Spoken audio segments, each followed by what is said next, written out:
Yes, hello, this is Philip Steiger again at best3d.com, and I wanted to continue this mini series on some of the things you can do with PD particles, and this is, of course, Particle 9.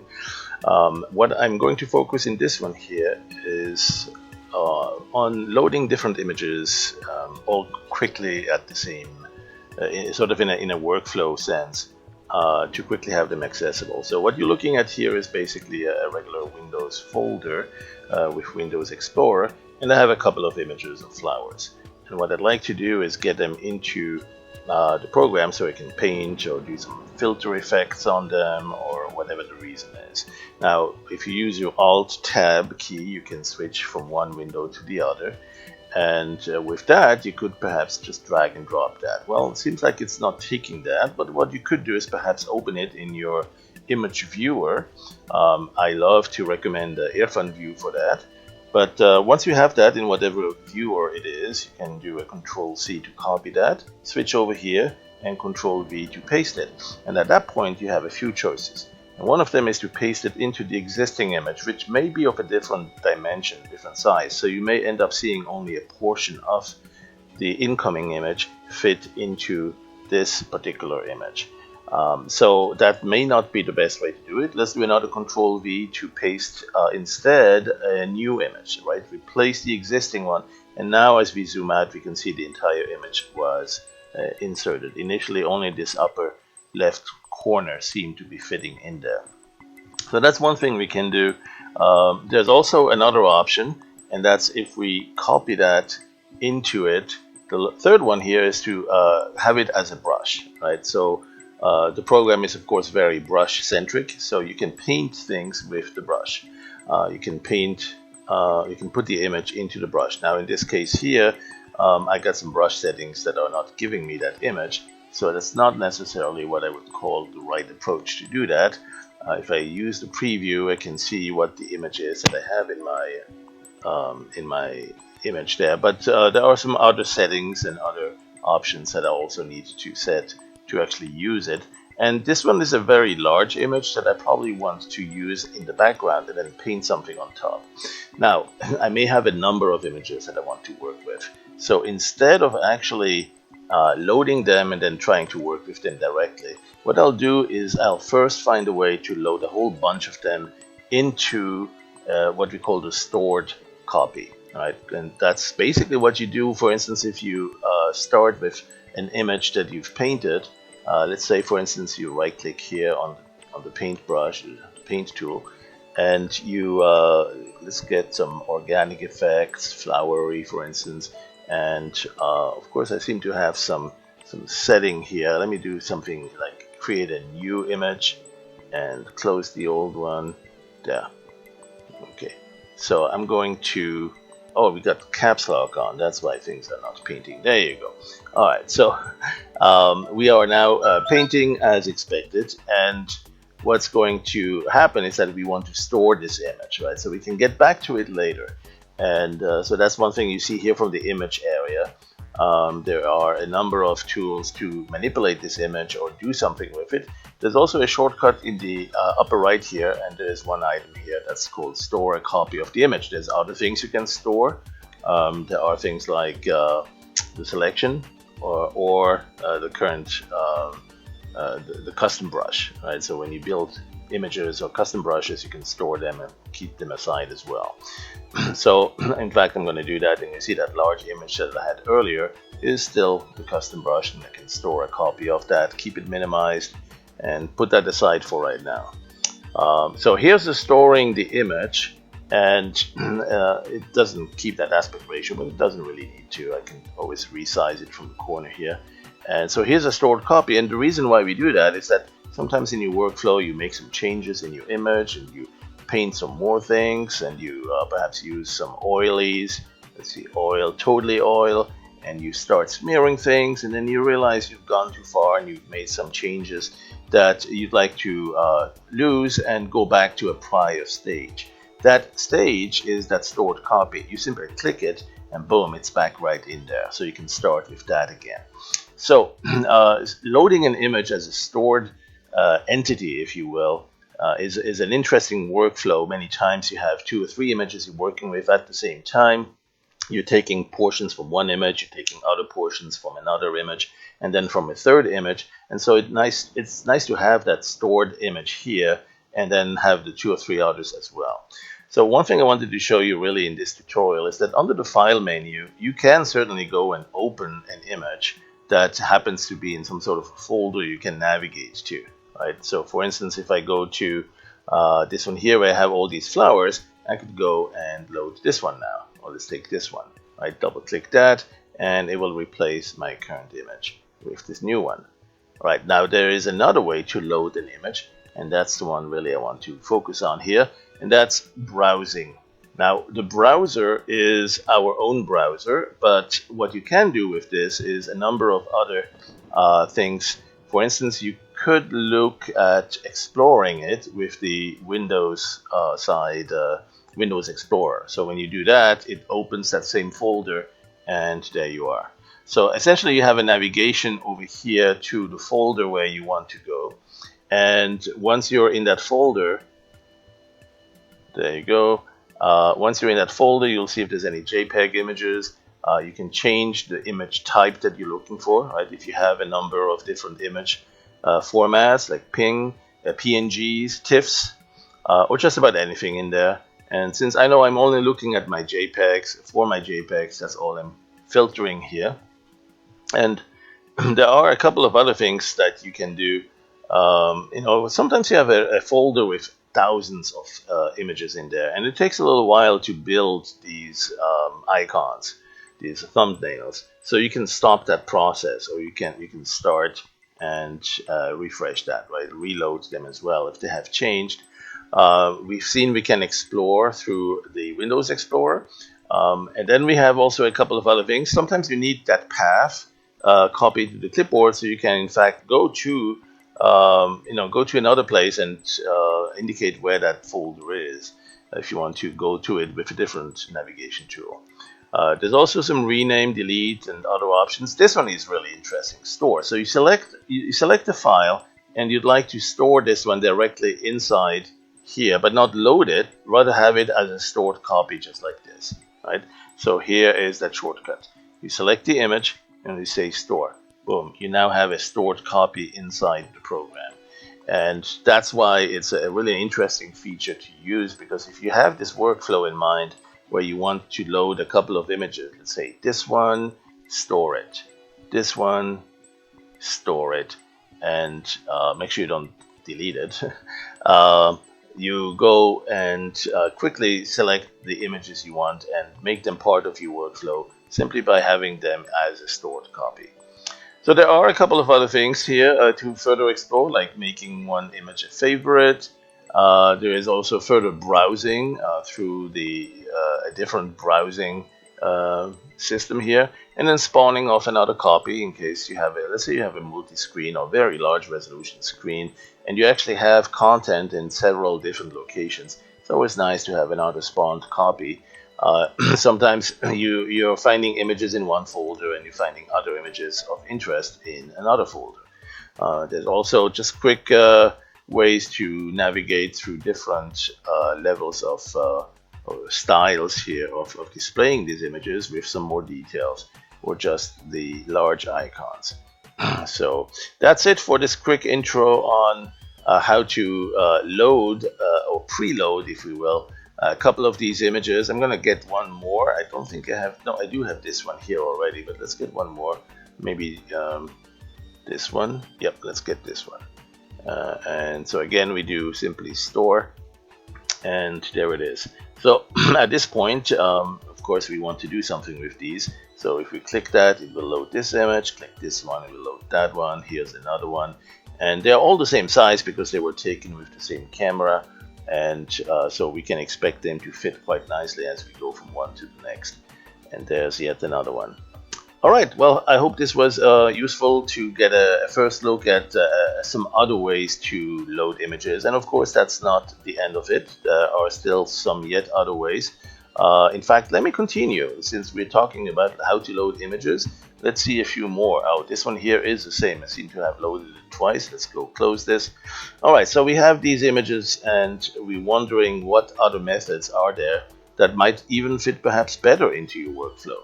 All right, so some of them are like this. You have the clipboard. Right, so if you go through the clipboard, you might have something like let's go here and first open.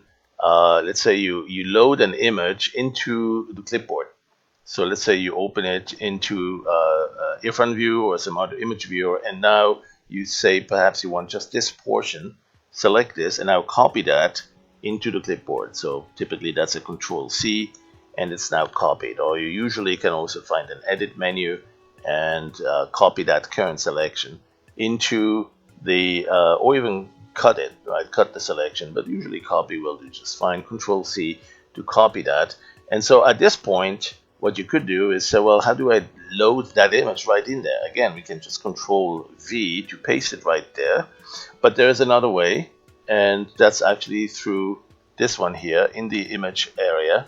The image, click the image menu at the top in the menu bar, and then at that point you'll see some other options, including the clipboard related options. So there it is, paste. And now here's the interesting thing: you can paste to replace the current image here. You can also paste into, which will paste it into the current one. So if I load, for instance, this new one, this stored one here, and create a new image, replace existing, right? And then I paste into this one here, it's going to take the one that I had from Irfan View's side from the clipboard. It's a smaller one because I had cropped it or had selected a portion of it, and so it's going to paste this one in there. There's also another option here again, and that's to paste as a stored copy. Right? Paste stored makes this directly a stored copy.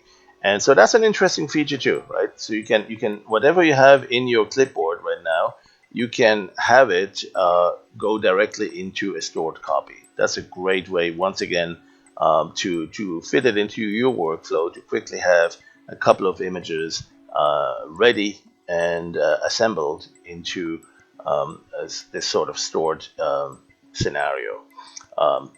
Now, I mentioned there are a few other ways to import images, and certainly one goes through the brush as well, right? Because when you think about this, this is a very brush-centric program. So, for instance, if I have something like this here and I want to select the flower, you might use the magic wand and select. Now, that's a very small selection.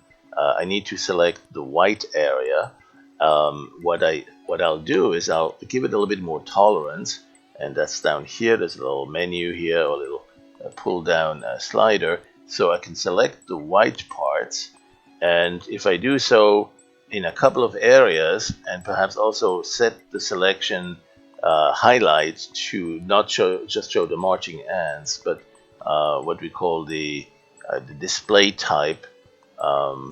Where do we have it here? Marching ants, so color overlay. There you go. So when you select these areas here, you can go and select with the tolerance, select the white area pretty nicely there. So for instance, let's select something like this here. Let's use the shift key and select a few and add to that selection. All right, and maybe actually simply paint on it might work a little bit better for some of the inner part. So we can paint the selection, and that would be done right here with the paint on alpha option, maybe the soft mode or the blobby mode. And so as I'm painting on this, it will add to the selection. As you can see here, I'm painting and I'm actually adding it to the selection. The purple marching ants are going away, and basically adding them to the selected part. And that way you can clean up the image and make sure everything is selected that needs to be selected. And then once you have all that selection done, we have the image of just the flower petals. And that's what I'm working on here, is to make sure that I'm selecting just that flower without the background. So I'm going to just quickly do this, not quite as in-depth in details as we probably should do that in a real professional setting. This is just a little bit of a very quick and easy demonstration. And we can see here I'm selecting a few more marching ants going away. There you go. And a few more here. Right. And almost done here. Look at that. No more marching ants. No more flickering highlights. There's a few more. And there's a few more at the bottom here. Let's go get these as well. If you need to work faster on a large image here, I would recommend increasing the size of your brush that you use for this painting, or add a little bit of randomness to it so it actually reaches out and selects even more areas a little bit faster. There's always a variety of ways to get to that. Alright, so I think we have good enough a selection here. Almost done here, one more. Alright, now there will also be parts that were selected that should not. Or here we missed a few more. We can go and zoom in and select a few more. Now we went a little bit overboard here, so we can use the right button to deselect it. Right, paint the selection away and trim it down to a little bit closer to the edge. Something like that. Here we have some we need to add again. Make it a little bit cleaner. There you go. Oh, that was too much. Let's go out like that. Okay, left button, right button, use that. It doesn't have to be perfect everywhere, but this is good enough. Let's add this a little bit. Yep. I think we have something in that area down here that didn't quite select right. Yep, this one here. Deselect with the right button. There. And you know, this is a very large image, so once you look at it at the regular size, it's going to be just fine. Now we have the selection on the inside. That's where we need it, right? So that's the flower we want to pick up, and the way to do that is simply with from the brush menu, pick up the selected. Right? That's the selected part. That's what we will be picking up. Now, before you do that, one thing you could also do is just store the current selection. Right? This is one of the options that you might see here. Store a copy of the selection, and then that way you can quickly get back to that exact same mask if you need to. Right? So let's just keep that handy. I'm gonna go and use the brush option now and say pick up the selected. And so it picked it up as a brush, which means I may want to go here and store it, store a copy of the selected, and there it is. And so I now have just that selected area from the flower that went into this image. That's my current brush image. So for instance, if I load another image down here, I can still use this as my current brush. Let's go and enable its visibility, right? Enable there's shortcuts here for the brush tool. And there's this eye that shows you the preview of the brush. So if you show this at full size, by the way, let's say 100%, there, it's going to be perhaps a little bit faster. It really depends a bit on the speed of your system. Also the fact I'm doing some screen captures here, so it's not exactly the very fastest way to do this, because it also needs to screen capture it. But this is how you now can use that as a custom image, right? As a custom brush. I'm going to make it a little bit smaller, so this is why we call it not just storing the brush, but store and manage. And I'm going to go and say make it a little bit smaller like this. So now you can actually paint with that. And put it down here. Oh, I'm still in the alpha painting mode, right? So this actually becomes a stencil, if you will, for my masking. So I'm going to go and clear the selection, and then I need to change the style of the mode. Now there's a couple of ways to do that. One is to simply switch to a different brush that I know is not from this category, right? Paint on alpha is down here. That's the mode I'm currently using. The way it actually does that is that it shows the painting on the color side and then switches it over to the alpha. It's doing an alpha post or transfer post process. And you could therefore also, instead of disabling it by just going to another brush, you could also actually simply go to the settings that we have right here. And these settings include a post effects section here, the tab with the special effects. In the effects here, you can see it's still enabled. And what is enabled is the one right at the bottom, which is the modal. Right? The mode of this brush is alpha, which means it paints it or transfers it into the alpha channel. And there are other styles that could be useful for different types of painting effects, such as translucent watercolor. You might want to do some additive or some other screen level blending. But the most important thing is that we don't want this modal effect here. So simply disable the special effects here, enable, uncheck this, and so now you're actually painting and leaving it on the color channels as we usually expect. So we can go and undo this, and we can select this brush and paint it here. Now, another effect you might want to use actually is the one that drops a shadow on that. So let's go back to that settings panel, pin it down, look at the FX brush, enable it, but not for the modal effect. Instead, enable it for the shadow. Right? And when you do the shadow, you can see here how much of an offset you want to give it, and it adds that shadow. Now, it's a bit of a crisp shadow at that. And so what we should do perhaps is give it a bit more blur, something like this. Let's see what that looks like. I'm going to paint it right here. Yep, there's a bit more of a blur. We can probably go even higher. There you go. And so that gives you some ways to add a bit more depth or realism to these flowers that you're adding. There is another way, and that's to actually bake it right into the flower image in the brush. Right? So instead of doing that here as a post effect, what I'm going to do now is take this image that I have in my brush, and let's say I want to add it over here, but with the shadow, I'm going to actually bake that shadow right into the brush. So let's see, if I go to the brush menu here, there is usually, there it is, there's a drop shadow. And the drop shadow is going to do something similar to that post effects, but it's going to then render it and add it as a sort of a transparency mask shadow added to the brush image. And so, for instance, I'm going to add a little bit of fuzziness here, opacity. I'll use a default, and you can use the defaults here and then just add that and try that. And so now you can see that the shadow is actually in the image. Can you see that? See how there is a bit of a darkening around that shadow? That's because it's baked now into the image. And I'm going to store that image too. So I'm going to go right here again, store a copy of this one here, of the custom brush. Right? And then that way I have two images now.